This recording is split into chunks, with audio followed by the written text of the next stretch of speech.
तमाम उलूम में चोटी का इल्म कुरान का इल्म।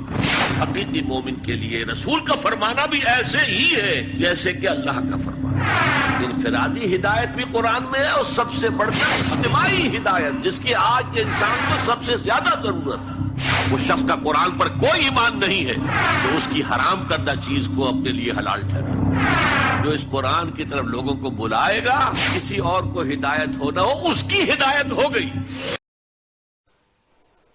अस्सलाम वालेकुम अज़ीमुल्लाह भाई, आपने सवाल किया था कि आपने कई जगह पढ़ा है कि 3 बार सूरह इखलास पढ़ने का सवाब जो है पूरे कुरान के पढ़ने के सवाब के बराबर होता है। तो असल में हदीसों के ये हदीस के नाम पर बयान किया जाता है और हदीसों के ताल्लुक से 26 ऑडियो का सीरीज हम लोगों ने चलाया था उस ग्रुप में, और मुझे मालूम नहीं आपने सुना कि नहीं सुना। अगर सुना होता तो फिर काफ़ी कुछ बात समझ में आती।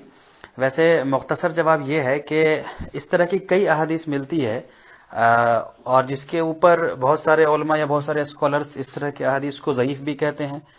यानी कई हदीस है इस तरह की, सूरह ज़लज़ल के ताल्लुक से है और इसके ताल्लुक से है। तो कुछ मुहद्दिसीन, कुछ स्कॉलर्स के नज़दीक कुछ हदीसें जो है वीक हैं, ज़ईफ हैं, और कुछ के नज़दीक ज़ईफ नहीं है। लेकिन जहां जहां पे इस तरह की बात आई भी है कई जगह, जैसे मिसाल के तौर पर तिरमिज़ी शरीफ में भी ये एक हदीस है, तो वहां पे पढ़ने का सवाब की बात नहीं आई है। असल में कहा गया है कि सूरह इखलास जो है that is 1/3 of the Quran, ये कुरान का 1/3 है, 1/3 है। और भी कई जगह जो बात आई है तो वहां पे ऐसा कहा गया है कि 1/3 है। अब मेरी जानकारी में मुझे इल्म इस बात का नहीं है कि कहीं पे ये कहा गया है कि पढ़ने का सवाब ऐसा है कि 3 बार इखलास पढ़ लिया तो कुरान हो गया, तो ऐसा मेरे इल्म में तो नहीं है। और मैं समझता हूं कि स्कॉलर्स ने ये डिड्यूस किया होगा, इख्तिराज किया होगा कि चूंकि हदीस में ये बात आई कि सूरह इखलास 1/3 है कुरान का, तो फिर स्कॉलर्स ने उससे निकाल लिया होगा कि भाई पढ़ने का सवाब भी ऐसा ही है कि 3 बार सूरह इखलास पढ़ लिया तो कुरान के बराबर है। लेकिन जो हदीस के अल्फाज हैं उसमें यह है कि ये 1/3 है। तो ये बात तो बहुत, अगर असल एक तरह से समझा जाए तो बहुत लॉजिकल है और बहुत सही है।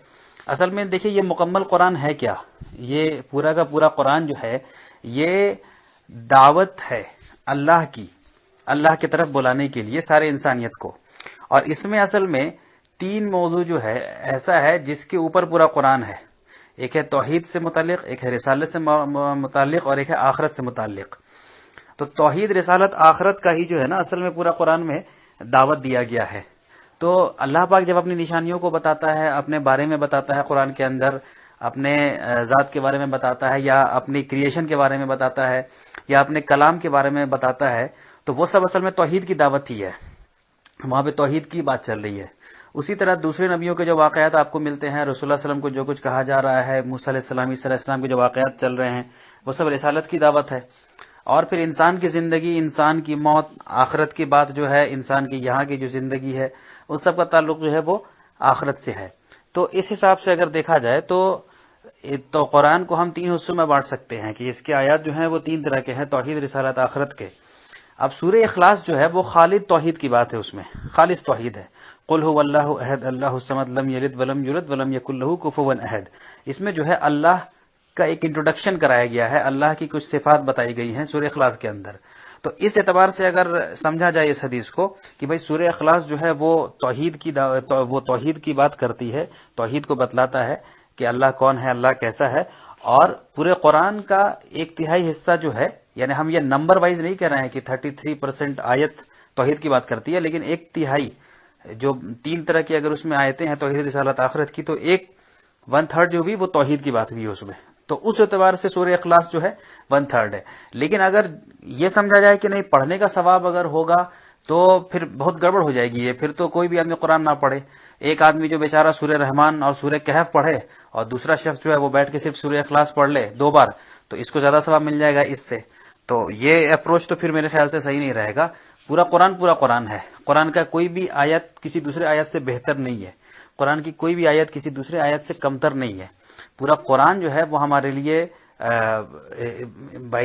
इज्जत की चीज है और हमारे लिए एहतराम की चीज है। और उसका एक एक हर्फ असल में मिराकल है, उसका एक एक लफ्ज, एक एक आयत, एक एक हर्फ जो है वो डिवाइन है, अल्लाह की तरफ से है। तो उसके अंदर ऐसा नहीं है कि कुछ आयतें जो है वो ज्यादा अफजल है कुछ दूसरे आयतों से।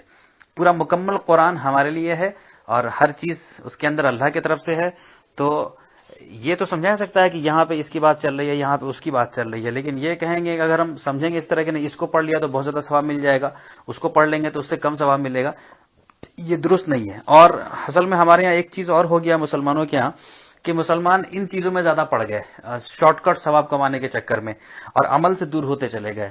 ان کو بتا دیا گیا، ان کے بڑے بزرگ نے سمجھا دیا گیا ایسا کر لو تو اتنا ثواب مل جائے گا، ایسا کر لو تو اتنا ثواب مل جائے گا، وہ سب شارٹ کٹ طریقے تھے عمل سے دور کرنے کے، اور عمل سے دور ہوتے چلے گئے۔ تو اب پڑھ کر کے ثواب مل جائے تو لوگ بڑے خوش ہو جاتے ہیں، بھائی پڑھ لیا ثواب مل گیا۔ اور ایک بات اور ہے بہت اہم سمجھنے کی، کہ اگر حدیثوں میں کچھ بات اس طرح کی کہیں آتی ہے کہ قرآن کے اتنے حرف کو پڑھنے پہ اتنی نیکی ہے، یا ایک ایک حرف پہ اتنی نیکی ہے پڑھنے پہ، تو ہمارے ہندوستان، پاکستان اور بنگلہ دیش یا نان عرب کنٹری کے لوگ یہ چیز بھول جاتے ہیں کہ رسول اللہ صلی اللہ علیہ وسلم نے جو یہ باتیں بتائی تھی وہ باتیں صحابہ کو بتائی تھی جو کہ عربی زبان بولتے تھے۔ رسول اللہ صلی اللہ علیہ وسلم نے یہ باتیں آپ کو اور ہم کو نہیں بتائی تھی، بلکہ صحابہ کو بتائی تھی کہ قرآن کے اگر ایک ایک آیت کو پڑھو گے تو اتنی نیکی ہے، ایک ایک حرف پہ اتنی نیکی ہے، تو وہ صحابہ کو بتائی تھی جو عربی سمجھتے تھے۔ عربی سمجھتے تھے مطلب کہ وہ سمجھتے تھے کہ اس قرآن کی ہم اس آیت کو پڑھ رہے تو اس کا مطلب کیا ہے، یعنی سمپل ٹرانسلیشن تو سمجھتے تھے، لیکن ہم اور آپ جو لوگ ہیں جن کی زبان عربی نہیں ہے، ہم تو وہ نہیں جانتے۔ تو ہم اگر بنا معنی سمجھے اگر اس کو پڑھ رہے ہیں اور پھر ہم یہ امید کریں کہ ہم کو بھی وہی ثواب ملے جس کا وعدہ رسول اللہ صلی اللہ علیہ وسلم نے کیا ہے، تو یہ بھی غلط ہوگا۔ اس کا وعدہ تو تب تھا جبکہ وہ لوگ، ان سے کہا گیا تھا جو عربی سمجھتے تھے۔ تو اگر کسی نے پڑھا کہ بھائی فَبِأَيِّ آلَاءِ رَبِّكُمَا تُكَذِّبَانِ، تو اس وقت مطلب سمجھ میں آتی تھی لوگوں کو کہ بھائی کس کس نعمتوں کو ٹھکراؤ گے اللہ کے۔ اور لیکن ہم اور آپ پڑھیں جو عربی نہیں جانتے ہیں، اور اگر اس کا معنی نہیں جانتے ہیں اور ہم یہ ثواب کو امید کریں، تو پھر یہ غلط ایکسپیکٹیشن ہے، یہ غلط امید ہے۔ تو شارٹ کٹ سے ہم دور رہیں، عمل کی دنیا میں ہم جائیں۔ اور یہ دیکھیں اسلام یا دین کے اندر جو ہے جنت ملنا کوئی بہت آسان چیز نہیں ہے، اور بالکل آرام سے نہیں ملنے والی چیز ہے۔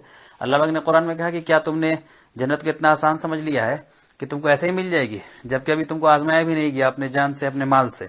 تو اصل میں زندگی ہماری اسٹرگل ہونی چاہیے دین کے لیے، کہ ہم اس میں دین کو سمجھیں اور اس میں عمل کریں، اس میں ہم عملی طور پہ آگے بڑھیں۔ بدقسمتی سے مسلمان عمل سے دور ہوتے چلے گئے اور شارٹ کٹ ثواب بس ڈھونڈنے لگے۔ کیا کریں ہم کہ شارٹ کٹ ثواب ہونے لگے، تو ہم ذرا اس چیز سے بچیں۔ اور جہاں تک اس مشہور بات کا تعلق تھا، تو میں نے یہی بات شارٹ میں کہی کہ جہاں تک میری جانکاری ہے حدیثوں میں ثواب کے سینس میں نہیں آیا ہے کہ سورہ اخلاص 3 بار پڑھنے سے قرآن کا ثواب ملے گا، بلکہ بسم اللہ الرحمن الرحیم قل هو الله احد الله الصمد لم يلد ولم يولد ولم يكن له كفوا احد